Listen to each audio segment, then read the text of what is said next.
ഉണ്ടാക്കുന്ന മീൻകറി നമുക്കൊന്ന് വ്യത്യസ്തമായിട്ട് ഉണ്ടാക്കിയാലോ? അതിനുവേണ്ടി 2 സ്പൂൺ മല്ലി, 1 spoon pepper, 1/2 spoon Kashmiri chilli, 1/2 spoon crush ചെയ്ത ചില്ലി പൗഡർ, 1/4 സ്പൂൺ മഞ്ഞൾപ്പൊടിയും 1/4 സ്പൂൺ താഴെ ഉലുവാപ്പൊടിയും നന്നായിട്ട് മൂപ്പിച്ചിട്ടെടുക്കുക. 1 തക്കാളി, 1 സവോള, 2 തണ്ട് കറിവേപ്പില, 7-8 വെളുത്തുള്ളി, 1 കഷ്ണം ഇഞ്ചിയും കൂടെ ഇട്ടിട്ട് ആ മസാലയും കൂടി ഇട്ട് നന്നായിട്ട് പേസ്റ്റ് ആക്കിയിട്ട് എടുക്കുക. പാൻ വെച്ച് എണ്ണ ചൂടാക്കി ഫസ്റ്റ് കടുക് ഒന്ന് പൊട്ടിച്ചിട്ടെടുക്കുക. അതിന്റെ ശേഷം നമ്മളുടെ ആ പേസ്റ്റ് ഇട്ടിട്ട് നന്നായിട്ടൊന്ന് മൂപ്പിച്ച് അതിനകത്തേക്ക് ആവശ്യത്തിനുള്ള പുളിയും ഉപ്പും കൂടി ഇട്ട് കൊടുക്കുക.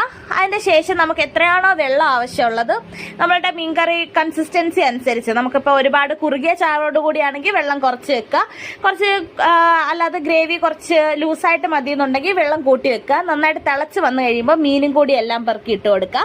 അത് നന്നായി തിളപ്പിച്ചെടുത്ത് കഴിഞ്ഞാൽ നല്ല അടിപൊളി കറിയാണ് ഇത്. തലേ ദിവസം രാത്രിയിൽ വെച്ചിട്ട് പിറ്റേ ദിവസം രാവിലെ എടുക്കുമ്പോഴാണ് അടിപൊളി ടേസ്റ്റ്. പിറ്റേ ദിവസത്തേക്ക് കളറൊക്കെ ഒന്ന് ബ്രൗൺ ആക്കി നല്ല സെറ്റ് ആയി ഇരിക്കുന്നുണ്ടാവും.